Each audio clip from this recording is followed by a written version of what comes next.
சுரா கைட் 12ஆம் வகுப்பு பொதுத் தேர்வுக்கான புதிய பதிப்பு. அதிக மதிப்பெண் பெற சுரா கைட் அனைத்து புத்தக கடைகளிலும் கிடைக்கும். Also available on Amazon, Flipkart and surabooks.com. இனிமே கண்ணை மூடிட்டு கடலை எண்ணெய் வாங்கலாம். ஏன்னா மந்த்ரா கடலை எண்ணெய் இதயத்தின் தயாரிப்பு.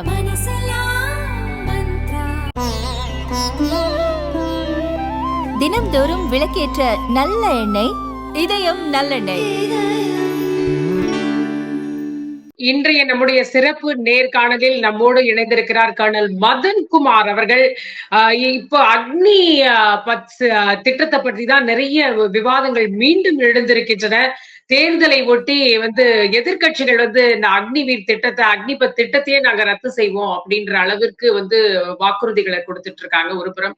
மற்றொரு புறம் இந்த அக்னிபத் திட்டம் குறித்து ராணுவத்திற்குள்ளேயே ஒரு கணக்கெடுப்பு நடந்து கொண்டிருக்கிறது, ஒரு மதிப்பீடு நடந்து கொண்டிருக்கிறது அப்படின்ற ஒரு தகவலும் நமக்கு வருது. ஆள் சேர்க்கை எண்ணிக்கைங்கிறது ஒரு சரிவை சந்தித்து இருக்கிறது கடந்த 2 ஆண்டுகள்ல அப்படின்ற ஒரு தகவலும் வருது. இது பத்தி ஒரு கிளாரிட்டி கொடுக்கறதுக்காக தான் அவர் நம்மோடு இணைந்திருக்கிறார். வணக்கம் சார். வணக்கம் மேடம், ஜெயஹிந்த். சார் சொல்லுங்க, இந்த அக்னிபத் திட்டம் 2 வருஷம் ஆல்மோஸ்ட் ஆக போகுது. ஆனா இன்னமும் கூட இல்ல, இன்னும் அது சரியில்லை அப்படின்றது இந்த எலெக்ஷன்லயும் அது ஒரு அஜெண்டாவா எதிரொலிச்சிருக்கிறத நம்மளால பார்க்க முடிகிறது. சோ இது எப்படி இந்த உண்மையிலேயே ராணுவத்தை பொறுத்த வரைக்கும் இந்த சிஸ்டம் சக்சஸா ஃபெயிலியரா எந்த கட்டத்துல இருக்கு? சக்சஸா ஃபெயிலியரா அப்படின்றது இப்போ இதோடைய திட்டம் அறிவிக்கப்பட்ட பிறகு இதோடைய ஃபீட்பேக் அப்படின்றது முதல் அக்னிவீரோடைய பாசிங் அவுட்ன்றது ஒரு வருடம் முன்னாடி நடந்துச்சு, ஃபர்ஸ்ட் பேட்ச். இந்த வருடத்தோட துவக்கத்துல 2வது பேட்ச். முப்படைகள்ல 2 பேட்ச் இப்ப போயிருக்காங்க. இப்ப இவங்க அவங்க பெட்டாலியன்ல போய் இப்ப காஷ்மீர்ல ஆரம்பிச்சு எல்லா இடங்கள்லயும் பணி புரியுறாங்க. இவங்களுடைய ரேட்டிங் அப்படின்றது இப்ப ஒரு அசஸ்மெண்ட் பண்றாங்க, என்ன மாதிரி சேஞ்சஸ் இருக்கு, அதுல ஃபீட்பேக்ஸ் இருக்கு, பாசிட்டிவ் இருக்கு, நெகட்டிவ் இருக்கு. இதெல்லாம் பார்த்துட்டு அதுக்கப்புறம் அதுல என்ன கரெக்ஷன்ஸ் பண்ணலாம் அப்படின்றத பார்ப்பாங்க. சோ அடிப்படையா இப்ப நடக்கிற அசஸ்மெண்ட் அப்படின்றது அக்னிவீர் தேவையா இல்லைன்றதுக்காக பண்ணல, எந்த பர்பஸ்க்காக அந்த திட்டம் கொண்டு வந்தாங்களோ ஒரு 3 கிளாசிபிகேஷன்ல சொல்றேன். உங்களுடைய உடல் தகுதி, ட்ரைனிங்க்கு முன்னாடி, ட்ரைனிங்க்கு அப்புறம், பயிற்சிக்கு முன்னாடி, பயிற்சிக்கு அப்புறம், முதல்ல இருந்த வீரர்கள் எப்படி இருக்காங்க, இப்ப அக்னி வீரர்கள் எப்படி இருக்காங்க, இது ஃபர்ஸ்ட். 2வது உங்களுடைய மிலிட்டரி நாலேஜ், அது பயிற்சிக்கு முன், பயிற்சிக்கு பின் இவங்க எந்த அளவுக்கு இதுவா இருக்காங்க. 3வது அவங்களுடைய ஆட்டிடியூட், இவங்களுடைய அணுகுமுறை எப்படி இருக்கு, டீம் மெம்பர்ஸா இருக்கிறாங்களா, அந்த தேசப்பற்று இருக்கா, அந்த ரெஜிமெண்ட்டுக்கே உண்டான சில கலாச்சாரம்லாம் இருக்கு, அதுல இவங்க எல்லாம் ஒத்தி போறாங்களா அப்படின்னு சொல்லிட்டு இந்த 3உடைய ஆய்வு அப்படின்றது இப்ப எல்லாமே பேசிட்டு இருக்காங்க, எல்லாம் பண்ணிட்டு இருக்காங்க. அதுல என்ன சேஞ்சஸ் வேணும், உதாரணத்துக்கு இப்ப உடல் தகுதி கொஞ்சம் கம்மியா இருக்கு அப்படின்னு சொல்லி ஃபீட்பேக் வந்துச்சு அப்படின்ற பட்சத்துல அந்த ட்ரைனிங் சென்டர், உதாரணத்துக்கு மெட்ராஸ் ரெஜிமெண்டோட ட்ரைனிங் சென்டர் பாத்தீங்கன்னா ஊட்டியில, வெலிங்டன்ல இருக்கு. அவங்களுக்கு அந்த ஃபீட்பேக் கொடுப்பாங்க, இந்த ட்ரைனிங்கோட உங்களுடைய வீரியம் கம்மியா இருக்கு, இவங்க கொஞ்சம் பிசிக்கலா வீக்கா இருக்கிறாங்க, இந்த ஸ்டாண்டர்ட்ஸ் மெயின்டைன் பண்ண முடியல, அப்போ நீங்க இதோடைய ட்ரைனிங்கை கொஞ்சம் அதிகப்படுத்துங்க. உதாரணத்துக்கு இன்னும் ஸ்பெசிபிக்கா சொல்லணும்னா, உடல் தகுதியில ஒரு துப்பாக்கி மற்றும் ஒரு 8 கிலோ வெயிட் நீங்க எடுத்துட்டு 5 கிலோமீட்டர் தூரத்தை பூட்ஸ் கால்ல நீங்க அந்த ட்ரெஸ் யூனிஃபார்ம் போட்டுட்டு நீங்க 5 கிலோமீட்டர் தூரத்தை 23 25 நிமிஷத்துக்குள்ள நீங்க வரணும். இப்போ ஒரு பேட்ச்ல இருந்து வெளியில வர வீரர்கள் அதுல ஒரு 100க்கு 10 பேர் ஃபெயில் ஆகுறாங்கன்னு வச்சுக்கோங்க. ட்ரைனிங் முடிச்சுட்டு நேரம் வரும்போது டெஸ்ட்ல ஃபெயில் ஆகுறாங்கன்னா அப்ப நாங்களே ஃபீட்பேக் எழுதுவோம். இது அக்னிவீரன் கிடையாது, இதுக்கு முன்னாடியே இப்படிதான் இருந்துச்சு. இந்த பேட்ச்ல வந்த பசங்க வீரர்கள் கொஞ்சம் வீக்கா இருக்கிறாங்க, இல்ல கல்வி தகுதியில கொஞ்சம் வீக்கா இருக்கிறாங்கன்ற ஃபீட்பேக் 24/7 கொடுத்துட்டு தான் இருக்கும். நீங்க எந்த கார்பரேட் எடுத்தீங்கன்னாலும் ஹெச்ஆர் ஒரு மாஸ் ரெக்ரூட்மெண்ட் பண்ணுவாங்க, கேம்பஸ் ரெக்ரூட்மெண்ட் பண்ணி உங்களை கம்பெனில கொண்டு போய் உட்கார வைப்பாங்க. ஒரு வருடம் கழித்து கம்பெனியோட அந்த ரெஸ்பெக்டிவ் மேனேஜர் ஒரு ஃபீட்பேக் கொடுப்பாங்க இல்லைங்களா, அதுதான் இப்ப போயிட்டு இருக்கு. அக்னிவீர் தேவையா இல்லையன்றதுதான் அங்க விஷயமே கிடையாது. அக்னிவீர்ல என்ன மாதிரியான குறைபாடுகள் இருக்கு, பயிற்சிகள் மாற்றப்படணுமா இல்ல கல்வி தகுதியை மாற்றணுமா அப்படின்ற விஷயம் தான் போயிட்டு இருக்கு. அதாவது இது வழக்கமாவே இப்ப ராணுவத்திற்குன்னு ஆள் எடுக்கப்பட்டாவே இந்த மாதிரி ஒரு இது நடக்குமா? ஆய்வு இன்டர்னலா எப்பயுமே இந்த அசஸ்மெண்ட் நடந்துட்டு தான் இருக்குமா, இல்ல இது அக்னிவீர் புதுசு அப்படின்றதுனால இப்ப இது நடக்குதா? இந்த ஃபீட்பேக் மெக்கானிசம் எப்பயுமே இருக்கு. நான் என்னோட பணிக்காலத்திலேயே சென்டருக்கு எழுதியிருக்கேன். இந்த 2-3 பசங்க இப்ப உதாரணத்துக்கு அவங்க 3 பேர் ஒரு ஒரு டேங்க் போன்ற ஒரு ஹை எண்ட் எக்யூப்மெண்ட்டை ரிப்பேர் பண்றதுக்கு வராங்கன்னு வச்சுக்கோங்க, டெக்னீஷியன்ஸ் வராங்க. அங்க ஒரு இடத்துல அவங்களுக்கு பயிற்சி சரியில்லைன்னா அந்த ஃபீட்பேக் எழுதுவோம், கொஞ்சம் பயிற்சிகள் இன்க்ரீஸ் பண்ணுங்க, கொஞ்சம் நாலேஜ் கம்மியா இருக்கு அப்படின்றது எழுதுவோம். அது ஃபீட்பேக் மெக்கானிசம். இப்ப பண்றது ஒரு ஸ்டெப் மேல அசஸ்மெண்ட் பண்றாங்க. இப்போ ஒரு புது சேஞ்ச இத்தனை வருட காலம் கழித்து ஒரு மிகப்பெரிய மாற்றத்தை கொண்டு வந்திருக்கிறாங்க. 13 லட்சம் வீரர்கள் நம்ம பேசிட்டு இருக்கிறது, அந்த சிஸ்டம் ஒர்க் ஆகுதா இல்லையா, எஃபிஷியன்டா இருக்கா இல்லையா அப்படின்றத ஒரு 360 டிகிரி ஃபீட்பேக் எடுத்துட்டு இருக்காங்க. இது அக்னி வீரர்களை பற்றி கிடையாது, அக்னி வீரர்கள்ட்டையுமே இந்த ஃபீட்பேக் எடுக்கிறாங்க. நீங்க என்ன நினைச்சீங்க வந்தீங்க, உங்களுக்கு தேவையான இதெல்லாம் இருக்கா அப்படின்ற ஒரு இன்டர்னல் அசஸ்மெண்ட், ஒரு காம்ப்ரிஹென்சிவ் அசஸ்மெண்ட் நம்ம எடுத்துக்கலாம். ஒரு அடுத்த கட்டமா ஒரு மேக்ரோ லெவல் எடுக்கிறாங்க. அதாவது சமீபத்துல ராஜ்நாத் சிங் அவர்கள் வந்து பேசும்பொழுது சொல்லியிருந்தாரு, தேவைப்பட்டால் இதுல மாற்றங்களை நாங்க கொண்டு வருவோம், இந்த திட்டம் வந்து ஒரு நல்ல திட்டம் தான், இருந்தாலும் இதுல மாற்றங்களை தேவைப்பட்டா கொண்டு வருவோம்ன்றதுதான் இப்ப வந்து ஒரு ட்ரிகரிங் பாயிண்டா அமைஞ்சிருக்கிறத நம்ம பார்க்கிறோம். அப்ப அவங்க மாற்றங்களை கொண்டு வரோம்னு அவரே சொல்றாரு. சோ அந்த சிஸ்டம் சரியில்லை, அதை நீங்க இப்ப கவர்மெண்ட் ஒத்துக்கோங்க, மக்கள்கிட்ட வந்து மன்னிப்பு கேளுங்கன்ற அளவுக்கு காங்கிரஸ் வந்து இதுல பேசுறாங்க. ராகுல் காந்தி அவர்கள் ஒரு ஸ்டெப் ஹெட் போய் நான் கண்டிப்பா இந்த திட்டமே ரத்து செய்யப்படும், டஸ்ட்பின்ல தூக்கி போடுவோம் அப்படின்ற ஒரு விஷயத்தை வந்து அவர் சொல்றாரு. இப்ப இந்த 22ல இருந்து இப்ப இந்த 24க்குள்ள எவ்வளவு பேர் அதுல வந்து இப்ப ரெக்ரூட் ஆயிருக்காங்கன்னு ஒரு ரஃபா ஏதாவது ஐடியா இருக்கா? ஏன்னா 2 பேட்ச் 40,000, ஒரு 20,000 அப்படின்னு எல்லாம் சொல்றாங்க. சோ அதுதான் எக்ஸாக்ட் ஃபிகரா? இப்ப அவர்களுடைய வந்து நிலைமை என்ன ஆகும்? உண்மையிலேயே ஒரு ஸ்கிராப் பண்ற அளவுக்கு ஒரு ஐடியான்னு அவங்க சொல்லும் பொழுது அப்ப அதற்குள்ளேயும் ஏதோ ஒரு விஷயங்கள் இருப்பதா தானே தோணுது. மேடம், ஃபர்ஸ்ட் ஒருத்தங்க வந்து ஸ்டார்ட் பண்ணணும்னு ராகுல் காந்தி அவர்கள் சொல்றாருன்னா அதுக்கு ஒரு சின்ன ஒரு நடந்த விஷயத்த நான் வந்து நினைவுபடுத்துறேன். போன வருடமா 2022, 23 இந்த 2 வருட காலகட்டங்கள்ல பெங்களூர்ல ஒரு கல்லூரியில திரு ராகுல் காந்தி அவர்கள் கல்லூரி மாணவிகள்கிட்ட உரையாடிட்டு இருக்காரு. அப்போ அந்த கல்லூரியை சேர்ந்த ஒரு என்சிசி மாணவி, ஸ்கூல் நினைக்கிறேன் 12th இல்ல காலேஜ் ஃபர்ஸ்ட் இயர்னு தெரியல, அவங்க வந்து என்சிசி சர்டிபிகேட் ஹோல்டர்ஸுக்கு சம்பந்தமா ஒரு கேள்வியை வந்து ராகுல் காந்தி அவர்கள்ட்ட ரைஸ் பண்றாங்க. அதற்கு அவர் என்ன சொன்னார்னா, என்சிசி பத்தி எனக்கு தெரியாது, ஐடியா இல்லை அப்படின்னு சொல்லிட்டு மூவ் ஆகி போனார். ஸோ என்சிசி அப்படின்றது ஒரு அடிப்படை, இதோடைய வந்து ஒரு பேசிக் நாலேஜ். அதை பத்தியே அவருக்கு வந்து கான்பிடென்டா அவரால் பேச முடியல, அவருக்கு தெரியலன்ற போது ஒரு ஸ்ட்ராட்டஜிக் பாலிசி ஷிஃப்ட் ராணுவத்துல பண்றாங்க அப்படின்னா அதுல வந்து இது நான் தூக்கி போடுவேன், குப்பையில போடுவேன், இதை வந்து நான் தூக்கி டிஸ்கார்ட் பண்ணுவேன் அப்படின்னா அவருடைய பொலிட்டிக்கல் ஸ்பீச்சஸ், குறிப்பா அவர் பீகார் யூபியில பேசும்போது அது அதிகமா பயன்படுத்துறாரு. அவருடைய அண்டர்ஸ்டாண்டிங் என்னன்னா, இது ஒரு வேலை வாய்ப்பா பாக்குறாங்க. நாட்டுடைய பாதுகாப்புல நீங்க ஈடுபடுறது வந்து வேலை வாய்ப்பு கிடையாது. இது ரயில்வேல வேலையை ஓபன் பண்ணி விட்டோம், இங்க வேலையை ஓபன் பண்ணிட்டோம், அப்படி கிடையாது. இதுக்கு கடுமையான தேர்வுகள் இருக்கு. ஒரு உதாரணம் சொல்றேன், நீங்க வெள்ளூர்ல போய் ஒரு ரெக்ரூட்மெண்ட் ராலிக்கு தினமலர் யாரையாவது அனுப்பிச்சுங்க, அடுத்த டைம் போகும்போது ஒரு ரெக்ரூட்மெண்ட் ராலியில 20,000 30,000 இளைஞர்கள் வருவாங்க. மினிமம் டு மினிமம் 20,000ல இருந்து 30,000 பேர் வருவாங்க. அந்த 30,000 பேர்ல சல்லடை போட்டு உடல் தகுதி எல்லாம் பாஸ் பண்ணி, மெடிக்கல் டெஸ்ட் எல்லாம் பாஸ் பண்ணி, ரிட்டன் எக்ஸாம் பாஸ் பண்ணி சல்லடை போட்டு எடுக்கிறது பாத்தீங்கன்னா மிஞ்சி போனா ஒரு 50 பேர் எடுப்பாங்க. அந்த 50 பேர்ல ட்ரைனிங் முடிக்கிறவங்க அப்படின்னு பாத்தீங்கன்னா ஒரு 30 பேர் முடிப்பாங்க. இதுதான் இங்க இருக்கக்கூடிய மெரிட் சிஸ்டம். ஏன்னா நீங்க தேச பாதுகாப்புக்காக போறீங்க.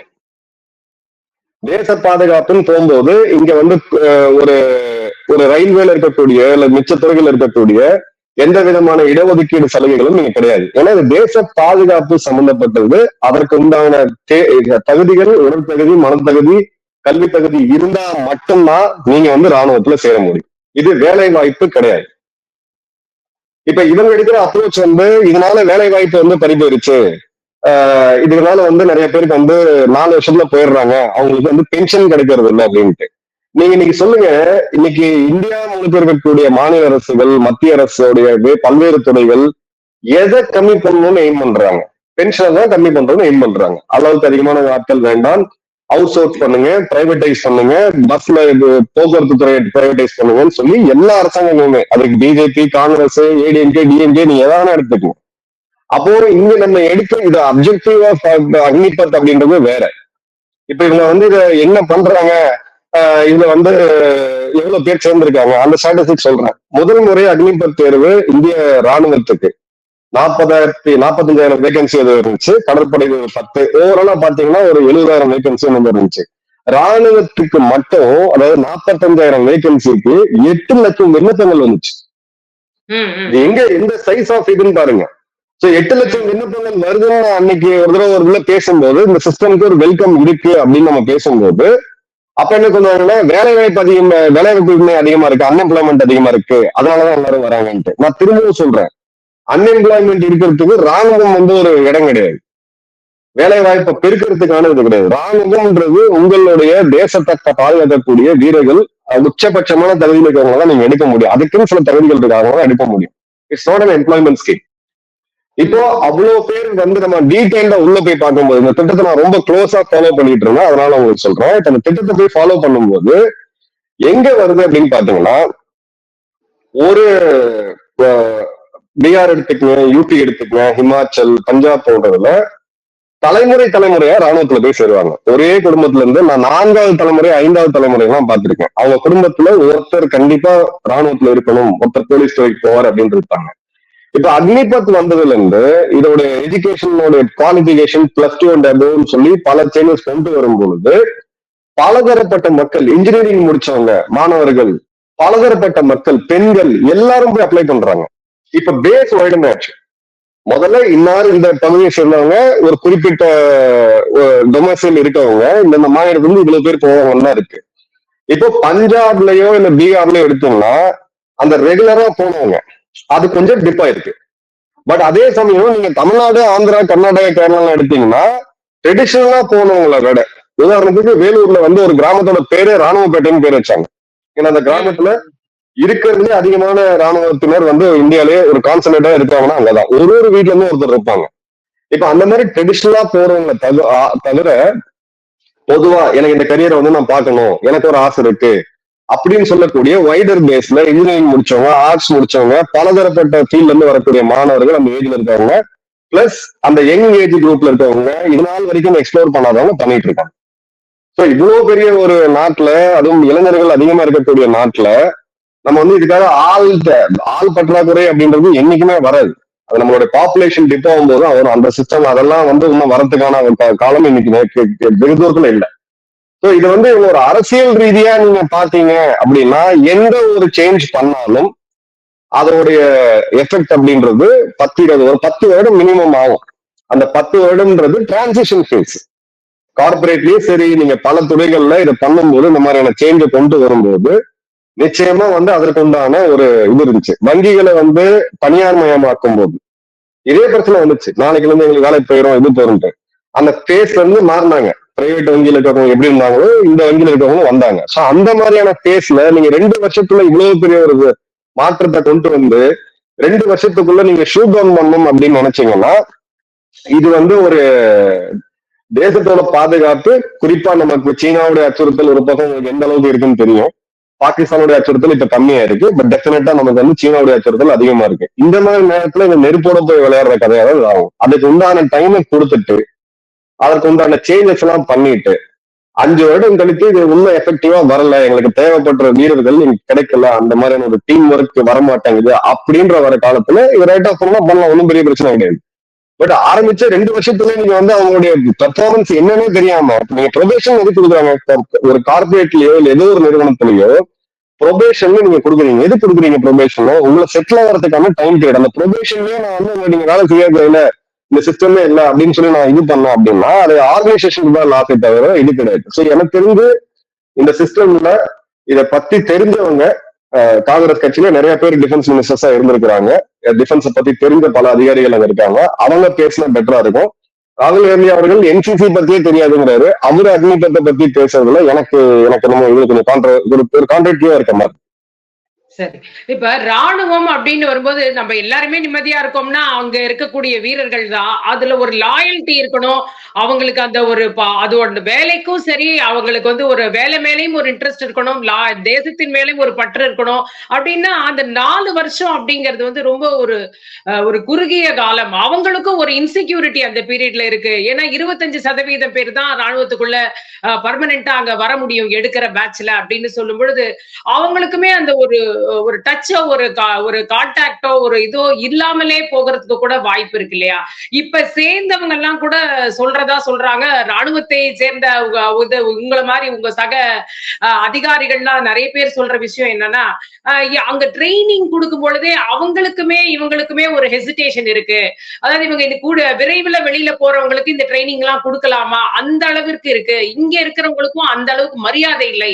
வழக்கமா ராணுவத்துல சேர்ந்தாவே ஒரு மரியாதை, ஒரு மதிப்பு இருக்கும். அது உள்ளுக்குள்ளேயே அங்க இருக்க மாட்டேங்குது. இவங்க கொஞ்ச நாள் தானே இருப்பாங்க அப்படின்ற மாதிரியான ஒரு சிச்சுவேஷன் இருக்குன்னு சொல்றாங்க. அதையும் நம்ம கருத்துல எடுத்துக்கத்தானே வேணும் இல்லையா? அதாவது மேம், நீங்க 2020 ஒரு ஒரு ஒரு சோல்ஜருடைய பணிக்காலம்ன்றது 16 வருடம். 16 வருடத்துக்கு அப்புறம் அவங்க இது பண்றாங்க, சரிங்களா? நீங்க சொல்லக்கூடிய இந்த ஃபீட்பேக் எல்லாமே 70% இருக்குது. இதை நானும் கேள்விப்பட்டிருக்கேன். இவங்க இன்னும் ஜெல் ஆகுவாங்களா இல்லையா, இவங்க ஒரு டீமா ஃபார்ம் ஆவாங்களா இல்லையா அப்படின்ற ஒரு இது இருக்குது, சரிங்களா? இப்ப எந்த ஒரு நிறுவனம் எடுத்தீங்கனாலுமே ஒண்ணு டெம்பரரி பேரோல் இல்ல கான்ட்ராக்சுவல் பேரோல் இருப்பாங்க, பெர்மனன்ட் இருப்பாங்க. எல்லா இடத்துலயுமே இந்த ஒரு ரிஸ்க் இருக்கதான் செய்யும். பட் ராணுவத்துல இந்த விஷ பரீட்சை தேவையா அப்படின்றது ஒரு நியாயமான கேள்வி. இதோட எஃபெக்ட் எப்ப தெரியும் அப்படின்னு பாத்தீங்கன்னா, இன்னையில இருந்து ஒரு 10 வருட காலத்துக்குள்ள இந்த அக்னிபத் திட்டத்துல ஆரம்பிக்கும் போது ஒரு 5-7 வருடம் சர்வீஸ்ல இருந்த அடுத்த லெவல் ஆஃப் லீடர்ஷிப், அதாவது ஹவில்தார், நான் கமிஷன் ஆஃபீஸர்ஸ் சொல்லுவோம். ஹவில்தார், அப்புறம் எஸ்ஐ ரேங்க்ல இருக்கக்கூடிய சுபேதார் மேஜர், சுபேதார், நாயப் சுபேதார், இவங்கெல்லாம் பாத்தீங்கன்னா இவங்கெல்லாம் இன்னொரு 10 வருட காலத்துல அவங்க ரிட்டையர் ஆவாங்க. அப்போ இதுல இருக்கக்கூடிய அக்னிகள்ல இருக்கக்கூடியவங்க அந்த ப்ரொமோஷனுக்கு போவாங்க. அப்ப அவங்க இவங்களை பார்க்கக்கூடிய கண்ணோட்டமும் இந்த மொத்த பேட்ச் அப்படியே சேர்ன் ஆகி அப்படியே ஸ்மூத்தா டிரான்சிட் ஆகி இந்த டிரான்சிஷன் முடிஞ்சு இந்த அக்னி வீரர்களே அடுத்தடுத்த கட்டத்துக்கு போகும்போது அவங்களோட உச்சபட்ச பதவியான சுபேதார் மேஜர், ஆண்டரை கேப்டன் அந்த ரேங்க்ல போகும்போது இது ஒரு ஹெல்த்தியான ஒரு இதை கொண்டு வரும். ரெண்டாவது அடிப்படை ரீசன் நீங்க எடுத்தீங்கன்னா, அக்னிவீர் நம்மளுடைய திட்டம் கிடையாது. ஃபர்ஸ்ட் ஆஃப் ஆல் அது முதல்ல நம்ம பண்ணணும். எதுக்கு இந்த திட்டம் கொண்டு வந்தாங்கன்றத பேசிக் ஃபண்டமெண்டல் ரீசன் என்ன அப்படின்னு பாத்தீங்கன்னா, நம்மளுக்கு 2 ஃப்ரண்ட் த்ரெட் இருக்கு உலகத்திலேயே. இந்தியாவோட ஆக்சுவலா நம்ம எல்லாம் சேஃபா இருந்துட்டு இருக்கோம், அது வேற விஷயம். ஆனா நம்ம த்ரெட் நீங்க எடுத்து பார்த்தீங்கன்னா, உலகத்துல ஏதாவது ஒரு நாடு சொல்லுங்க, 2 பக்கம் அணு ஆயுதத்தை கையில் வச்சுட்டு இருக்கக்கூடிய நாடுகள் பரம எதிரிகள். உலகத்திலே பூலகத்துல ஒரு நாடு சொல்லுங்க, அது மாதிரி கிடையாது. இந்தியாவுக்கு மட்டும் தான் த்ரெட் இருக்கு. இந்த பக்கம் பாகிஸ்தான், இந்த பக்கம் சைனா, த்ரெட் இருக்கக்கூடிய நாடுகள் இருக்கு. 6700 கிலோமீட்டர் கோஸ்டல் செக்யூரிட்டி இருக்கு. மும்பைல என்ன நடந்ததுன்றது நம்ம பார்த்தோம். இப்ப இந்த இடத்துல நான் என்னுடைய கம்பேரிசன் வைக்கிறேன். அதாவது கார்கில் வார் 1999 நடந்துச்சு. அதன் பிறகு இன்றைய வெளியுறவுத்துறை அமைச்சர் ஜெய்சங்கர் அவருடைய தந்தை, அவர் பேர்ல ஒரு கமிட்டி போடப்பட்டு சில ரெக்கமெண்டேஷன்ஸ் இப்ப கொடுத்தாங்க. அப்போ அதுல இருந்த ஃபைண்டிங்ஸ் என்ன அப்படின்னு பாத்தீங்கன்னா, பாகிஸ்தான்ல சண்டை போட்ட அவங்களோட கமாண்டிங் ஆஃபீஸர்ஸ், அதிகாரிகள் லெவல்ல சொல்றேன், அவங்களுடைய ஆவரேஜ் ஏஜ் அப்படின்றது 32ல இருந்து 35. நம்மளுடைய கமாண்டிங் அதிகாரிகளோட ஆவரேஜ், கர்னல் ரேங்க் இருக்கக்கூடிய ஆவரேஜ் ஏஜ் பாத்தீங்கன்னா 40ல இருந்து 45 இருந்துச்சு. சோ 45 வயது உள்ள ஒரு ராணுவ வீரராக அதிகாரியாக இருந்தாலும் 35 வயசுக்கும் 45 வயசுக்கும் ஒரு பெரிய டிஃபரன்ஸ் இருக்கு. உங்களுடைய உடல் தளர்ச்சின்றது பயாலஜிக்கல் யாரும் மாற்ற முடியாது. பிராக்டிக்கலா அங்க கிரவுண்ட் லெவல்ல பார்க்கும்போது ஃபார்வர்ட்ல முக்கியமான லொகேஷன்ஸ்ல அந்த பிசிக்கல் ஃபிட்னஸும் சரி, டிசிஷன் டேக்கிங் ரெண்டுமே ஒரு ப்ராப்ளமா இருக்கு. நம்மளோட அதிகாரிகளும் இந்த அளவுக்கு இளமையா இருக்கணும், ப்ரொமோஷன் சிஸ்டத்தை மாத்துங்கன்ற ரெக்கமெண்டேஷன் கொடுத்தாங்க. 2002 இது ப்ரொபோஸ் பண்ணப்பட்டு 2004 காங்கிரஸ் அரசாங்கம் போது இம்ப்ளிமெண்ட் பண்ணாங்க. அன்னைக்கு இருந்த யூபி இம்ப்ளிமெண்ட் பண்ணாங்க. அப்ப என்ன பாலிசி இம்ப்ளிமெண்ட் பண்ணாங்கன்னா, ஒரு அதிகாரி லெப்டினன்ட் ரேங்க்ல வரவர் 2 வருஷத்துல கேப்டன், 6 வருஷத்துல மேஜர், 13 வருஷத்துல லெப்டினன்ட். இப்போ நம்மளுடைய கமாண்டிங் அதிகாரியோட ஏஜ் பாத்தீங்கன்னா 33 இருந்து 35. இந்த ப்ராப்ளத்தை நம்ம பிக்ஸ் பண்ணிட்டோம். இப்போ நீங்க சைனாக்கு வாங்க. சைனாவுடைய ராணுவம் அப்படின்றது 6 வருடம் 6 மாத காலம் கட்டாய ராணுவ பயிற்சி, 1.5 வருட காலம் சர்வீஸ், மிலிட்டரி சர்வீஸ், 2 வருஷம். 2 வருஷத்துக்கு மேல இதே மாதிரி அவங்க சலடை போட்டு தேவையானவங்களை வச்சுக்குவாங்க. மிச்சவங்க தேசிய நீரோட்டத்துக்கு அந்த சிவிலியன் வேர்ல்டுக்கு திரும்ப அனுப்புவாங்க. இப்ப சைனாவுடைய ஒரு வீரனுடைய ஆவரேஜ் ஏஜ்ன்றது 22, 23. பாகிஸ்தான் 24, 25 உங்களோட எதிரிங்க. இப்ப இந்தியாவை பாருங்க, அக்னிபத்துக்கு முன்னாடி 17 வயசுல உள்ள வந்து 1 வருடம்ல இருந்து 2 வருட காலம் பயிற்சி காலம் முடிஞ்சு 19 வயசுல ஆரம்பிச்சு 16 வருடம் சர்வீஸ் எவ்வளவு ஆச்சு? 35, 36. அப்போ உங்களோட ஆவரேஜ் ஏஜ் எவ்வளவு ஆச்சு? 30. இந்த பக்கம் உங்களோட எதிரியோட ஆவரேஜ் ஏஜ், உங்க சோல்ஜர்ஸோட ஆவரேஜ் ஏஜ் பாத்தீங்கன்னா 23, 22. அப்ப இதை நீங்க மேட்ச் பண்ணணுமா வேணாமா? இதை பண்ணிதான் ஆகணும். இது வந்து உங்களுக்கு சாய்ஸ் கிடையாது. நீங்க வந்து 30+ இருங்க, நான் வந்து 22 இருக்கிறேன், நீங்க வந்து நான் ஓட்ட பண்ணிருக்கேன், நீங்க முதல்ல விடுங்க, நான் 2 அப்படி பண்ண முடியாது. இட்ஸ் அ வார். அங்க நாளைக்கு சண்டை நடக்கும்போது பிசிக்கல் கேப்பபிலிட்டி எந்தெந்த இடத்துல நம்ம சண்டை போட்டு இருக்கோம்னு பாருங்க. சியாச்சின், இப்ப நம்ம பேசக்கூடிய இந்த டைம்ல சியாச்சினோட டெம்பரேச்சர் வந்து -56 டிகிரி. 25 வயசுக்கும் 26 வயசுக்கும் பெரிய டிஃபரன்ஸ் இருக்காங்க. கார்கில் சண்டையில ஈடுபட்டவங்களுக்கு தெரியும். நான் இப்ப எல்லையில நாங்க பார்த்திருக்கோம். அந்த வயசுல எனக்கு இருந்த உடல் தகுதி அந்த மலை பகுதிகள்ல இன்னைக்கு என்னதான் உடற்பயிற்சினா செஞ்சாலும் இந்த வயசுல எனக்கு இருக்க உடல் தகுதின்றது சம்பந்தமே கிடையாது. இது வந்து age is a main factor. ரெண்டாவது ரீசன் வந்து டூ ஃப்ரண்ட் வார், இருமுனை போர் அப்படின்னு வரும்பொழுது இப்ப நம்ம கிட்ட 13 லட்சம் வீரர்கள் இருக்கிறாங்க. இந்த 13 லட்சம் வீரர்களை வைத்து எவ்வளவு நாள் நம்மளால சண்டையை வந்து செய்ய முடியும், யுத்தம் செய்ய முடியும்ன்ற ஒரு மிகப்பெரிய கேள்வி இருக்கு. அப்ப we need a reserve force. இதுக்கு ஒரு ரிசர்வ் ஃபோர்ஸ் கிரியேட் பண்ணி ஆக வேண்டிய கட்டாயம் இருக்கு. அப்ப ரிசர்வ் ஃபோர்ஸ் நீங்க எப்படி கிரியேட் பண்ணுவீங்க? 17 வயது ஒரு இளைஞனை நீங்க உள்ள கூட்டிட்டு வந்து 4 வருடம் அவனுக்கு வந்து இந்த tour of the duty Agnipath scheme இப்ப பேரு வச்சிருக்காங்க. அந்த ஸ்கீம்ல அவனுக்கு தேவையான மிலிட்டரி ட்ரைனிங் கொடுத்துட்டு அவனுக்கு உண்டான அந்த லைஃப்க்கு உண்டான பாதுகாப்பு 25 இருந்து 35 லட்சம் ரூபாய் அவனுக்கு வந்து எல்லா சேவிங்ஸும் சேர்த்து ஒரு அக்னி வீரனுக்கு 4 வருடம் பயிற்சி முடிஞ்சு வரும்போது கிடைக்குது. அவன் தேசிய நீரோட்டத்துக்குள்ள வந்து நாளைக்கு ஒரு யுத்த காலம் வரும்பொழுது இருமுனை போர்ன்ற மாதிரியான ஒரு சுச்சுவேஷன் வந்துச்சுன்னா இவங்களை வந்து குயிக்கா நீங்க ரீகால் பண்ண முடியும். சோ 75,000 பேர் நீங்க எடுக்கிறீங்க, 25,000 பேர் ரிட்டைன் பண்றீங்க, 40,000 பேர் வெளியில போறாங்க. இன்ட்டு 10 வருஷம் 4 லட்சம் பேர் உங்களுக்கு வந்து இன்னைக்கு ஆரம்பிச்சீங்கன்னா 10 வருஷம் கழிச்சு 4 லட்சம் பேர் உங்கள்ட்ட ரிசர்வ் இருப்பாங்க. இன்னைக்கு ரஷ்யாவோட நிலைமை என்னாச்சு? இந்தியாவுக்கு ஆளுக்கு சண்டை போட்டு இருக்கலாங்களே. எங்க வந்து உலகத்துல ஏதோ ஒரு நாட்டுல இருந்து யாரையோ கூட்டிட்டு வந்து ரவுடிகள், ஜெயில இருந்த கிரிமினல்ஸ் ரஷ்யன் ஜெயில ஓபன் பண்ணி விட்டாங்க. நீங்க போய் சண்டை போடுங்க, உங்களுக்கு சண்டை போட்டு இருந்தீங்கன்னா உங்களோட தண்டனை எல்லாம் குறைக்கிறோம்னு சொல்லிட்டு மெர்சனரி ஆர்மி லிபியால இருந்து, நைஜீரியால இருந்து, காங்கோல இருந்து, பல நாடுகள் இருந்து போட்டிருக்காங்க. அந்த மாதிரி நிலைமை வரக்கூடாது இந்தியாவுக்கு.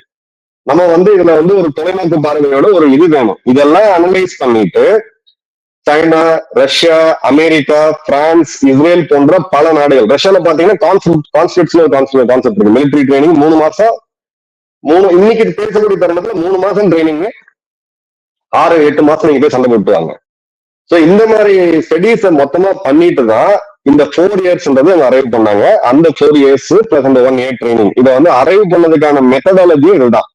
இப்போ இதெல்லாம் வந்து நம்ம அனலைஸ் பண்ணி ஒரு சிஸ்டத்தை கொண்டு போய் இம்ப்ளிமெண்ட் பண்றோம். இம்ப்ளிமெண்ட் பண்ணும்போது இந்த ஃபீட்பேக் மெக்கானிசம் வந்து ஒரு லெவலுக்கு மேல இதுல சில சேஞ்சஸ் எல்லாம் பண்ணிட்டு ஓகே இப்ப ஸ்டெபிலைஸ் ஆகுது அப்படின்னா இதோட எஃபெக்ட் அன்னைக்கு 2020 இதான் சொன்னேன், 21 தான் சொன்னேன். அக்னிபத்தோடைய உண்மையான ஃபீட்பேக் அது ஒர்க் ஆச்சா இல்லையா அப்படின்றது 2028 நம்ம செக் பண்ணுவோம். 27, 28 நம்ம செக் பண்ணுவோம்.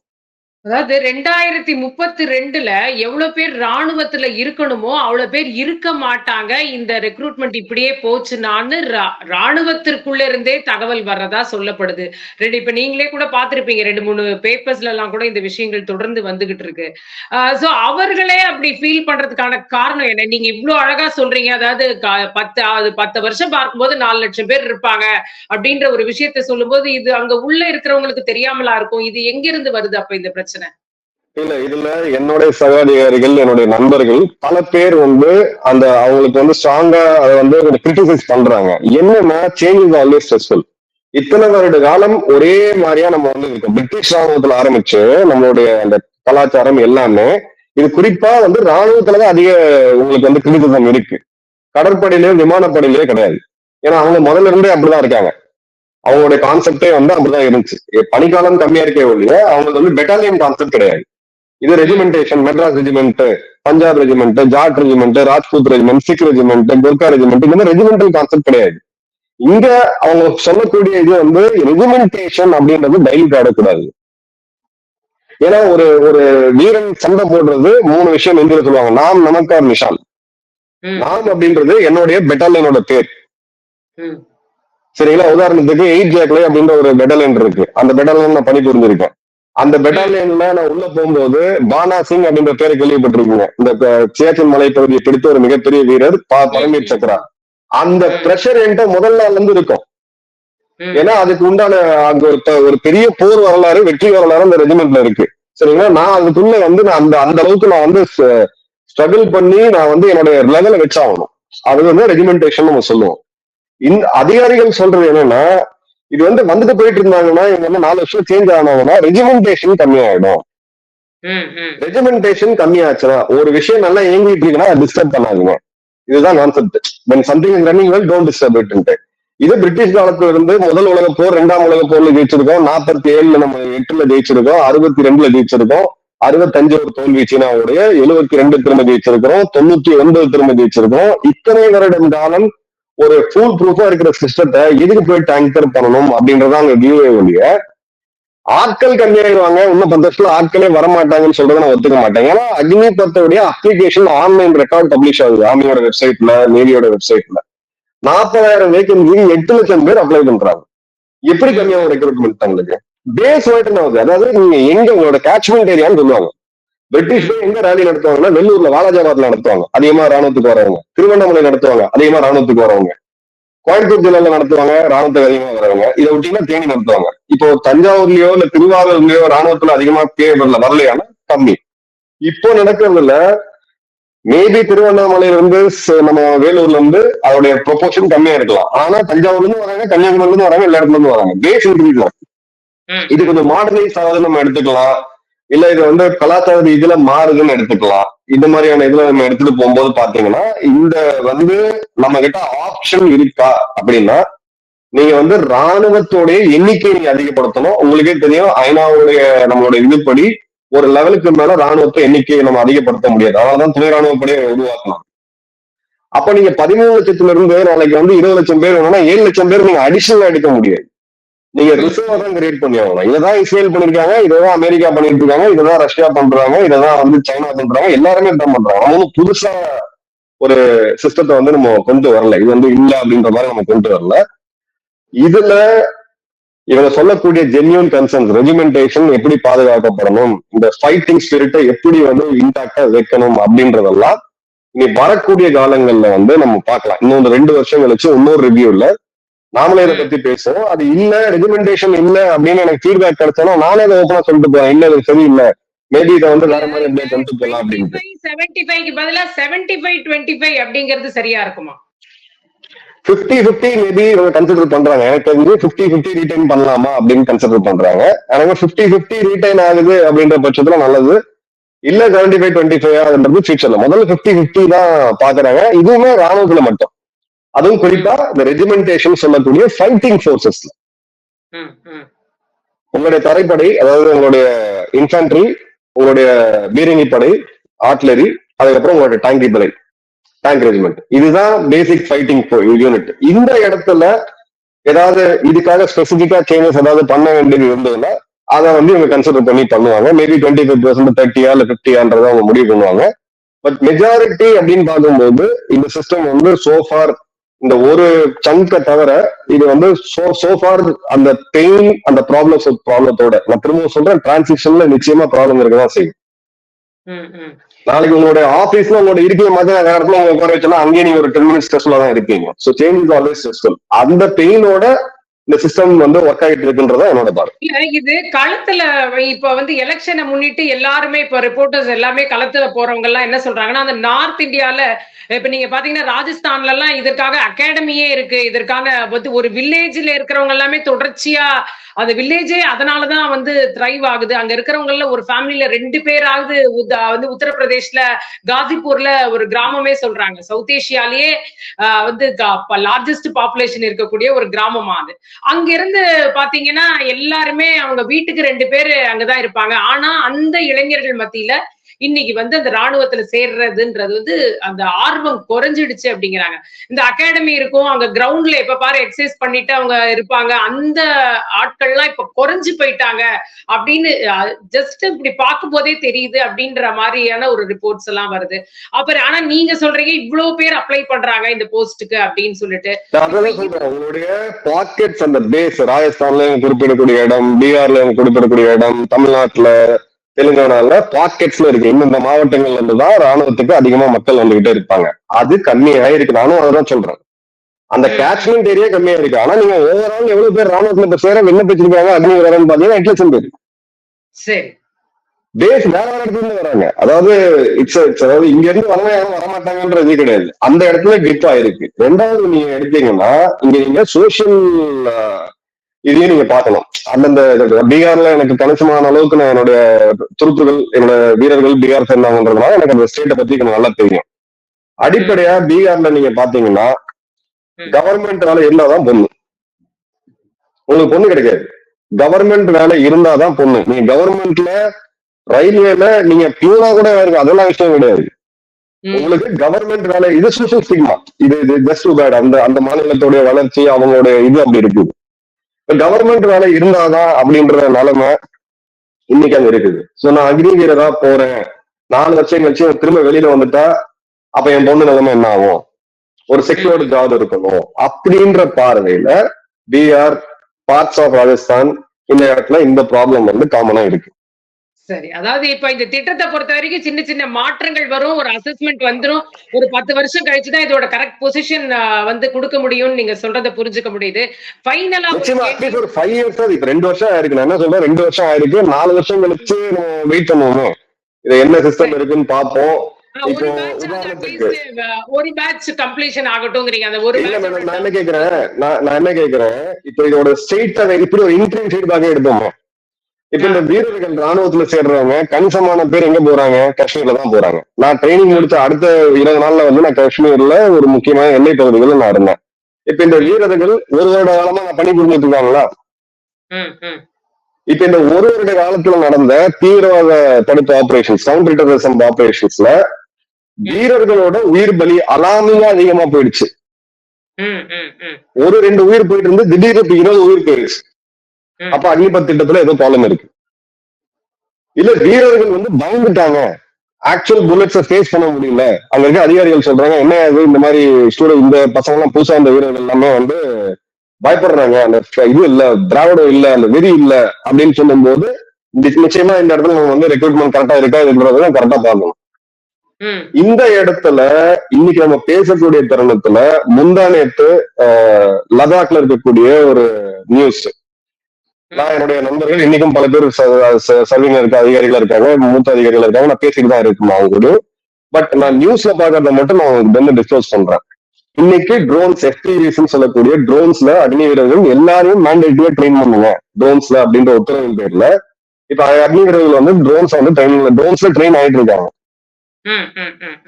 இப்போ இன்னொரு லைவ் எக்ஸாம்பிள் சொல்றேன். இதெல்லாம் எங்க போயிட்டு சென்னையில ஒரு 5 மாத காலம் முன்னாடி நினைக்கிறேன் ஃபிளட்ஸ் வந்துச்சுங்களா, இதே ராணுவத்தினர் கூட நான் சில பகுதிகளில் மீட்பு பணிக்கு போயிருந்தேன். என் கூட ரெகுலர் வீரர்களும் இருந்தாங்க, அக்னி வீரர்களும் இருந்தாங்க. அதுல இருந்த ஒரு SI ரேங்கர் இருக்கக்கூடிய ஒரு அவர்கிட்ட நான் கேட்டேன் எப்படி ஃபீட்பேக் அப்படின்னா, சின்ன பசங்க கொஞ்சம் தொடுதூரம் இருக்கிறாங்க, இதுதான் வார்த்தை. அவர் ஒரு தமிழர். சின்ன பசங்க தொடுதூரம் இருக்காங்க, பிக்கப் ஆயிக்குவாங்க, எங்களுக்குமே இது புதுசா தான் இருக்கு, இவங்க கொஞ்சம் டைட் பண்ணி வைக்கணும்னா. அதே வீரர்கள் இப்ப இன்னைக்கு இப்ப நீங்க அந்த டைம்ல வந்து புகைப்படங்கள்லாம் எடுத்து பாத்தீங்கன்னா தினமலர்லயே கூட ஒரு போட்டோ போட்டுருக்காங்க, வைரல் ஆச்சு. சோ இது வந்து ஃபிளட் ஆபரேஷன் நம்ம பாக்குறோம், டிசாஸ்டர் ரிலீஃப்ல பாக்குறோம், கவுண்டர் டெரரிசம்ல பாக்கணும், போட்டிகள்ல பந்தயங்கள்ல எப்படி ஜெயிக்கிறாங்க பாக்கணும், எத்தனை ஒலிம்பிக் வீரர்கள் ஆர்மில இருந்து போயிட்டு பதக்கம் வாங்கியிருக்காங்க, எங்க டிராப் ஆகுதுன்னு சொல்லி அப்ஜெக்டிவா ராணுவம் எங்கெங்கெல்லாம் இருக்கு. கவுண்டர் டெரரிசம் இன்னைக்கு இருக்கு, தீவிரவாத தடுப்புல இருக்குது, சீனாவுடைய எல்லையில இருக்குது, இவங்களுடைய உடற்தகுதி, டிசாஸ்டர் ரிலீஃப் பேசக்கூடிய தருணத்துல கல்கட்டால வந்து டிசாஸ்டர் ரிலீஃப்ல இருக்காங்க, அங்கேயே அக்னி வீரர்கள் இருக்கிறாங்க, கப்பல்ல இருக்கிறாங்க, சப்மரீன்ல இருக்கிறாங்க. இதுக்கு நம்ம கண்ணுக்கு விஷுவலா தெரியக்கூடிய இந்த மாதிரியான ஒரு 4-5 நிகழ்வுகள்ல அலாமிங்கா நீங்க ஏதாவது வந்திருக்கா அப்படின்றத பாருங்க. அதுதான் கரெக்டான ஒரு மெஷரா இருக்குமே தவிர ராகுல் காந்தி சொன்னாரு, இவரு சொன்னாரு எடுத்துட்டோம்னா, ராகுல் காந்தி என்சிபி பத்தி தெரியலங்கிறாரு. அவரு இந்த சப்ஜெக்ட்ல எப்படி மாஸ்டர் ஆனாரு, எப்படி என்ன படிச்சாருன்னு தெரியல. அது ஒரு அதிருப்தியான ஒரு செக்மெண்ட்டுக்கான ஒரு ஓட் புல்லிங்கா இருக்கலாம். அது எந்த அளவுக்கு ஒர்க் ஆகுதுன்றது நம்ம ஜூன் 4 நம்ம தெரிஞ்சுப்போம். கடைசியா உங்ககிட்ட ஒரு கேள்வி. இந்த பாகிஸ்தான் ஆக்குபைடு காஷ்மீர் பத்தியும் இந்த எலெக்ஷன்ல அதிகமாக பேசப்பட்டிருக்கிறது. அதுவும் வந்து அந்த இடமும் இந்தியாவது தான் மீட்கப்படும் விரைவில் அப்படின்ற ஒரு விஷயம். இது வந்து உடனடியாக சாத்தியமா? என்ன செய்தால் சாத்தியம்? இது உடனடியாக நிச்சயமா சாத்தியம் இல்லைங்க மேம். இது வந்து நம்ம ராணுவ நடவடிக்கை அத ஒரு பெரிய விலையை கொடுக்க வேண்டியது இருக்கும். பொருளாதார ரீதியாகவும் சரி, ராணுவ ரீதியாகவும் சரி. பிடிக்க முடியாதுன்னு கிடையாது, பிடிச்சிடலாம். அதுக்கு ஒரு பெரிய விலை கொடுக்கணும். நீங்க ஒரு 10,000 வீரர்கள் வீரமரணம் அடைவதை நீங்க ஒத்துக்கிற அளவுக்கு நமக்கு வந்து மனப்பக்குவம் இருக்குன்னு எடுக்கலாம். நம்மளுடைய பொருளாதாரம் ஒரு 6-7 வருடம் பின்தங்கி போறதுக்கான வாய்ப்புகள் இருக்கு. இஸ்ரேல் நீங்க பாக்குறீங்க, ரஷ்யா பாக்குறீங்க, ரஷ்யாவோட நிலைமை என்னன்னு தெரியும், உக்ரைன் பாக்குறீங்க. சோ இந்த மாதிரியான பொருளாதார நிலைமை பின்தங்கி நம்ம வந்து இதை ஒரு போல்டா எடுக்கக்கூடிய தருணம் இதுவா அப்படின்னு கேட்டீங்கன்னா கண்டிப்பா இது கிடையாது. நம்ம வளர்ச்சியை நோக்கி போயிட்டு இருக்கோம். இது வந்து ராஜாங்க ரீதியா இதற்கான எல்லா வேலைகளுமே நடந்துகிட்டு இருக்கு. அதாவது பங்களாதேஷ் ஒரு தனி நாடாகும் அப்படின்னு சொல்லி 62 ஏதோ ஒரு செய்தி வெளியில வந்தபோது எல்லாரும் பார்த்து தெரிஞ்சாங்க. 65 யுத்தத்துக்கு பிறகு இந்திரா காந்தி அவர்கள் தலைமையேற்ற ஒரு அரசு வந்தாங்க. 66 ஆரம்பிச்சு 71 வரைக்கும் இருந்த ஹெட்லைன்ஸ் நீங்க படிங்க. அதோட அப்படியே ரெப்ளிகா தான் 2021 இப்ப வந்து. அன்னைக்கு அந்த பெரும்புயல் வந்து கிழக்கு பாகிஸ்தான்ல வந்துச்சு, பங்களாதேஷ்ல. இவங்க வந்து நிவாரணமே எதுவுமே அனுப்பல. அது லெவலுக்கு மேல போய் மக்கள் பொறுத்தது போதுன்னு சொல்லிட்டு பொங்கி எழுந்து அவங்க எல்லாருமே வீதிக்கு வந்து பாகிஸ்தான் ராணுவத்தின் மேல இது பண்ணாங்க. ராணுவ அடக்குமுறை பார்த்தோம். எத்தனையோ பெண்கள் தற்கொலைப்பட்டதை நம்ம பார்த்தோம். ரொம்ப மோசமான ஒரு நிலைமை வந்து அன்னைக்கு இருந்துச்சு. மக்கள் எதிர்த்தாங்க. ஒரு ஆயுதப்படையுமே ஒண்ணு உருவாச்சு. இந்தியா தான் சப்போர்ட் பண்ணுச்சு முக்தி வாகினிக்கு. ஒரு தனி நாடு 13 நாட்கள் உருவாகி ஒரு 93,000 பேர் உலகத்திலேயே பாக்குற சரண்டரை வந்து நம்ம பார்த்தோம். இன்னைக்கு அந்த மாதிரியான நிகழ்வு நடக்குமானா பாகிஸ்தான் அந்த அளவுக்கு வீக்கா கிடையாது. அவங்களும் ஒரு ஸ்ட்ராங்கா தான் ராணுவ ரீதியா, பொருளாதார ரீதியா கிடையாது, ராணுவ ரீதியா. பாகிஸ்தானுமே ரொம்ப கேர்ஃபுல்லா தான் ஆப்ரேட் பண்றாங்க. ஆனா அந்த ஃபண்டமெண்டல் ப்ராப்ளம் மாறதுக்கு வாய்ப்பே கிடையாது. பாகிஸ்தான் ஆக்குபைட் காஷ்மீரை பாகிஸ்தான் என்ன பேர் வச்சிருக்காங்க? ஆசாத் காஷ்மீர். அதுக்கு ஒரு பிரதமர் இருக்கிறாரு, ஒரு பிரசிடென்ட் இருக்கிறாரு, ஜனாதிபதி இருக்கிறாரு. நிறைய பேருக்கு தெரியாது. அவங்க கிட்ட இருக்கிற காஷ்மீருக்கு வந்து ஆசாத் காஷ்மீர், சுதந்திர காஷ்மீர்னு பேரு. ஒரு பிரசிடென்ட், ஒரு பேருக்கு ஒரு பிரைம் மினிஸ்டர் இருக்காங்க. அதுக்கு வர ஃபண்ட் அலோகேஷன் எல்லாமே வந்து பாகிஸ்தானோட அரசாங்கத்தை தான் வந்துட்டு இருக்கு. அது அதாதெல்லாம் ஒண்ணுமே கிடையாது. அது லா படி ஒரு பேருக்கு அவங்க காமிச்சிட்டு இருக்காங்க. அந்த பிஓகே அவங்க கையில கண்ட்ரோல்ல போகும் பொழுது அப்போ நம்ம ஆர்டிகல் 375 பத்தி பேசணுமே தவிர ஆர்டிகல் 25 பாகிஸ்தான் கான்ஸ்டியூஷன் பத்தி நம்ம பேசல. ஆர்டிகல் 25 பாகிஸ்தான் கான்ஸ்டியூஷன் என்ன சொல்லுச்சுன்னா 36 எசென்சியல் கமோடிட்டிஸ், 36 அத்தியாவசிய பொருட்கள் எக்காரணத்தை கொண்டு எந்த சூழ்நிலையும் தங்கு தடையின்றி பாகிஸ்தான் ஆக்கிரமிப்புல இருக்கக்கூடிய ஆசாத் காஷ்மீர் மக்களுக்கு வந்து கிடைக்கணும் அப்படின்னு சொல்லி அவங்க ஒரு கமிட்மெண்ட் கொடுத்திருக்காங்க. 2018 அது ஃபெயில் ஆகுது, 2019 ஃபெயில் ஆகுது, 20 கோவிட் ஃபெயில் ஆகுது, 20 அவங்க முதல் முறையா வெளியில வந்து போராட ஆரம்பிக்கிறாங்க ஓப்பனா பப்ளிக்கா. இப்ப 24ல இந்த பிரச்சனை சால்வ் ஆகல, அக்ரிகேட் ஆகுது. 2020 நடந்த அந்த போராட்டத்துல இந்தியா கிட்ட இருக்க கேட்டை தரங்க, முசஃபராபாத் ஸ்ரீநகர் ஹைவேவை ஓபன் பண்ணுங்க, எங்களோட விளைபொருள்களை நாங்க அங்க வித்துக்கிறோம், அங்க இருந்து எங்களுக்கு தேவையான வாங்கிக்கிறோம், எங்களுக்கும் உங்களுக்கு சம்மந்தமே கிடையாது, எங்களுக்கு தேவை கேட்டு தரணும். இதெல்லாம் அவங்க கேட்டாங்க அந்த மக்கள். இந்தியாவுடைய சேரணும், இந்திய கொடிகள்லாம் நீங்க பார்க்க முடியல. ஆனா இன்னைக்கு நடந்த போராட்டத்துல 4 வருடம் நடந்த போராட்டத்துல இந்திய கொடிகள் பறந்ததை நீங்க பார்க்கலாம். தமிழ்நாடு வேணும்ன்ற குரல் ரொம்ப அதிகமா ஒழிச்சதை பார்க்கலாம். இந்தியாவுடன் நாங்க சேருவோம் சொல்லி ஒரு சிறு அளவிலான குரலும் ஒழிச்சதை நம்ம பார்க்கிறோம். இந்த 4 வருஷத்துல நிறைய விஷயம் மாறி இருக்கு. இப்ப பாகிஸ்தான் வந்து ஏதோ பேசி சமாதானமாக்கிருக்காங்க. இனி வரக்கூடிய காலங்கள்ல, அதாவது பாகிஸ்தான்ல இன்னைக்கு என்னன்னா அவங்களுடைய கணிசமான 70% மின்சார உற்பத்தி அப்படின்றது இந்த பாகிஸ்தான் ஆக்குபைட் காஷ்மீர்ல தான் போகுது. அங்க இருந்து அந்த சீனா கம்பெனி கொடுக்குற ரேட் வந்து $4.20 ஒரு யூனிட்டுக்கு. பிஓகே அரசுக்கு, அதாவது பிஓகே இருக்கக்கூடிய மக்களுக்கு அங்க இருக்கக்கூடிய அரசாங்கம் விதிக்கிற கட்டணம் வந்து $82 யூனிட். நீங்க யோசிச்சு பாருங்க, $82 யூனிட் நீங்க கட்டி ரெசிடென்ஷியல் இதுல நீங்க என்ன பண்ண முடியும்? இவங்க என்ன சொல்றாங்கன்னா $4 எங்ககிட்ட தான் எடுக்கிறீங்க நீங்க மின்சாரம், எனக்கு நீ அதே ரேட்டுக்கு தான் கொடுக்கணும்னு சொல்லிட்டு அதை வந்து பாகிஸ்தான் கொடுக்க முடியாது. கொடுத்தா IMFல இருந்து லோன் கிடைக்காது. அதை மீறி அவங்க கொடுத்தாங்கன்னா பஞ்சாப்ல இருக்கவங்க, சிந்துல இருக்கவங்க அடுத்து போராடுவான். எனக்கு என்ன நாம டென்ஷன், நாம இதுக்கு 80 ரூபா கட்டணும், நானும் 4 ரூபா தான் கட்டுவேன்னு சொல்லிட்டு. சோ பாகிஸ்தானுடைய இந்த அடிப்படை இது கோதுமை, உணவு, அந்த மக்களுக்கு உண்டான வளர்ச்சி திட்டங்கள் சிம்பிளா இப்படி எடுத்துக்கங்களேன். நீங்க பார்டருக்கு அந்த பக்கம், இன்னைக்கு இருக்கக்கூடிய எல்லைக்கு அந்த பக்கம் அந்த மக்கள் வந்து 2G வாழ்ந்துட்டு இருக்காங்க. அதுவே சில இடங்கள்ல தான் கிடைக்கும். இந்த பக்கம் நம்ம 5G, நம்ம பக்கம் இருக்க பாத்தீங்கன்னா காஷ்மீர்ல 5G யூஸ் பண்ணிட்டு இருக்காங்க மக்கள். சோ இந்த இது அவங்க பேசிட்டு தான் இருக்காங்க. எல்லையை நம்ம பிரிச்சு வச்சிருக்கோம். மக்கள் அளவிலேயே ஒரு புரட்சி வந்து கூட இது மாற வாய்ப்பு. நிச்சயமா அதுக்கு உண்டான ஒரு அரசியல் தலைமை வந்து அங்க இல்ல. ஷேக் முஜிபுர் ரஹ்மான் அன்னைக்கு பங்களாதேஷ்ல ஒரு மாஸ் லீடரா இருந்தார். அந்த மாதிரியான ஒரு அரசியல் தலைமை வந்து இல்ல. ஆனா அந்த அரசியல் தலைமை ரொம்ப நாள் இல்லாம இருக்காது. ஒரு பொலிட்டிக்கல் வேக்யூம் வந்து என்னைக்குமே வந்து இல்லாம இருக்காது. அரசியல் வந்து அப்படின்றது போயிட்டு தான் இருக்கும். வரக்கூடிய காலங்கள்ல அதற்கான வேலைகள் வந்து நிறைய வெகு வேகமா நடந்துட்டு இருக்கு. உங்களுக்கு ஒரு ஹிண்டோட இந்த இதை நான் வந்து கன்க்ளூட் பண்றேன். General VK. சிங் அவர்கள் நம்மளுடைய 2 துறைக்கு அமைச்சரா இருந்தாரு. நெடுஞ்சாலைத்துறைக்கும் MOS, அதுக்கப்புறம் ஏவியேஷன் மினிஸ்டரா இருந்தாரு. அவர் வந்து நான் ரொம்ப மதிக்கக்கூடிய ஒரு நபர், ரொம்ப மதிக்கக்கூடிய ஒரு தலைவர். அவரு முன்னாள் ராணுவ தளபதியாக இருந்தாரு. அவர் நான் சென்னையில ஒரு கொஞ்சம் மாதங்கள் முன்னாடி கோயம்புத்தூர்ல மீட் பண்ணும்போது, நீங்க இந்த முறை வேட்பாளர் பேர், ஏன்னா காசியாபாத் தொகுதியில பெரிய ஒரு வெற்றி பெற்ற ஒரு தலைவர் அவரு. இல்ல எனக்கு வேற அசைன்மெண்ட் இருக்கு அப்படின்னாரு. அந்த வேற அசைன்மெண்ட்ன்றது என்ன பொறுத்த வரைக்கும் திமுக வாய்ப்பு ரொம்ப ரொம்ப அதிகமா இருக்கு. சரி, நம்ம வந்து எதிர்பார்ப்போம் விரைவிலேயே மாற்றங்கள் நடக்கும் அப்படின்னு. இவ்வளவு நேரம் வந்து பல கருத்துக்களை எங்களோடு பகிர்ந்து கொண்டமைக்கு நேரத்தை ஒதுக்கி மிக்க நன்றி சார். நன்றி மேம். ஜெயஹிந்த்.